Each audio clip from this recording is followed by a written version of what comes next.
I love watching a lot of Filipino martial artists doing their flow drills and their guided training and stuff like that. I think it's beautiful. But I'd like to share a little less of that in the next little bit and a little more chaos in my training. So a little more of my sparring, a little more of my close range sparring drills that I've started doing with my students, and some other ways that I've come up with to make certain things like even hitting heavy bags a little more chaotic because of the discomfort that I put into it, which you'll see. While we can film ourselves doing what we do best, the choreographed drill,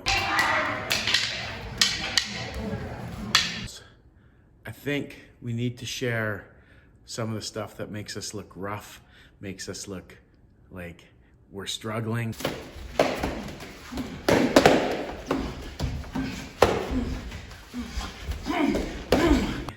And let beginners especially see that, so that they don't put this pressure on themselves to be perfect.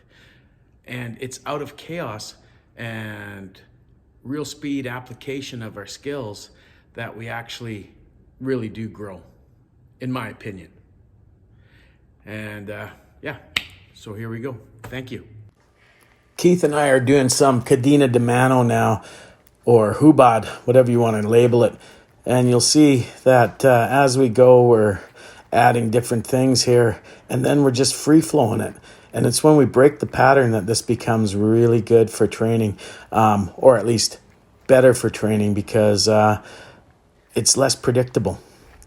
The beauty of drills like this and the grouping systems are that in those drills we get to practice things with a little bit of pressure, a little bit of intent, but not full intent and not full pressure.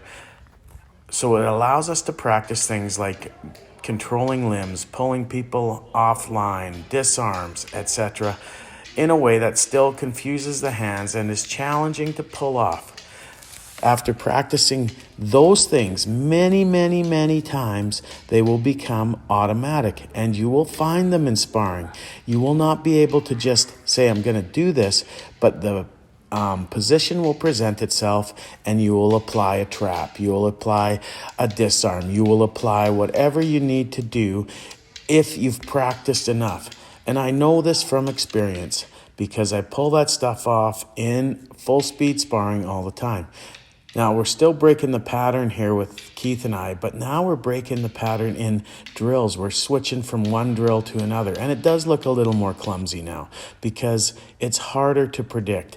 Now, because I'm leading the drill, I don't get as much out of it as Keith does when we're doing this, but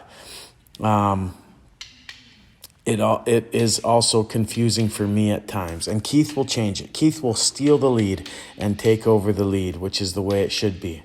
So this is just breaking the pattern right now. We're not doing anything that's really full speed sparring yet. We're still doing the choreographed drills, but we're doing them in a way that makes them a little more intense. This is a bag drill Keith came up with. You're backed against the wall. You're forced to do it at close range. This is a great way to force your live hand into the striking drill on the heavy bag.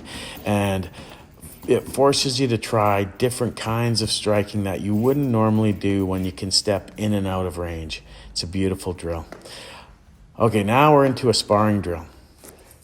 My intention in this drill is not to grab too much with a closed fist. I'm trying to use my checking hand to apply pressure and follow his movement and use it to track him and push him into positions where he has a hard time attacking me. And it's done at full speed. We take a reference and then we start hitting each other. And it looks clumsy as hell, and it is. But this is a great way to functionalize inside close range, corto to clinching range drills.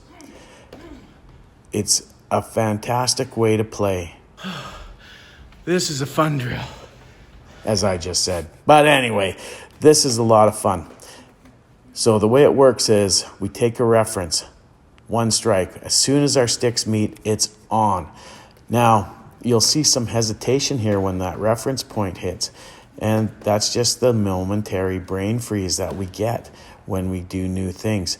But this drill is meant to stay on the inside. You can't leave that close range, and it's a great way to really functionalize close range fighting. Now here we are doing some regular sparring. We're using padded sticks. They're real sticks with the light padding. They're light sticks, so they're easy to break. So we're not going super hard with them. We're working timing and skill. Sparring, ultimately, I took one in the groin here. Look at that. Ow. We both had a good laugh about that, but it sucked at the time.